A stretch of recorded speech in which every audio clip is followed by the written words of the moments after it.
Good morning, this Thursday the 20th of November. I'm Max Lacerto, a market analyst with Bell Direct. In the US overnight, Wall Street rebounded after a 4-day losing streak, with all three major indexes closing in the green.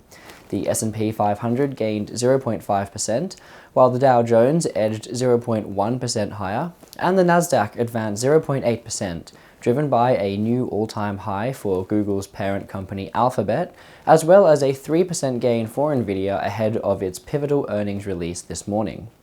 Markets across Europe were mainly down. The broader European Stoxx 600 index edged less than 0.1% down, while the German DAX fell 0.1%, the French CAC 0.2%, and the British FTSE was the biggest slider, shedding 0.47%.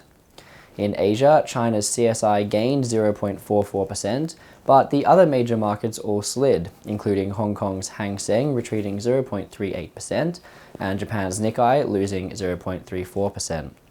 Locally yesterday, the ASX 200 extended Tuesday's rout with a further 0.25% slide, dropping the index to its lowest point in 6 months. Strong gains in materials, which were led by the gold miners, were offset by a tough day for financials, as major banks including CommBank, Westpac and Macquarie all slid more than 1%, while ANZ fell 2%. In other major stock news, popular defense pick Drone Shield continued its tumultuous run from the last few weeks after it was announced that US Chief Executive Matt McCran resigned effective immediately, prompting a further 19% loss on the day.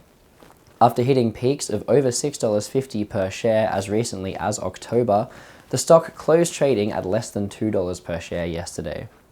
And looking ahead to today, the SPY futures indicate the ASX will snap its losing streak and regain some of its recent losses, predicting a 0.63% jump at the open. Now going over to commodities, crude oil has dropped over 2% to $59.50 per barrel, after reports indicated that the US government is renewing its efforts to end the ongoing Russia-Ukraine conflict. In theory, this would reduce supply risk to Russian oil, which in turn caused the price to drop. In precious metals, gold is trading more or less flat at $4,074 per ounce, while silver has gained just over 1% and is trading at $52.21 per ounce. And iron ore remains just about flat at $104.26 per ton. Now finally, we'll end on some trading ideas for your consideration today. Bell Potter has maintained its buy rating on agricultural chemical supplier Nufarm and upgraded its 12-month target price from $3.55 per share to $3.60 per share, after the company reported FY25 underlying EBITDA slightly ahead of expectations and upgraded its FY26 guidance.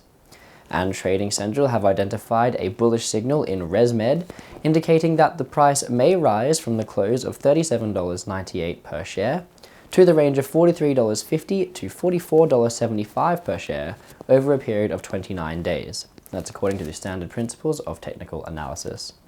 That is all we have time for today. Have a wonderful Thursday, and as always, happy investing.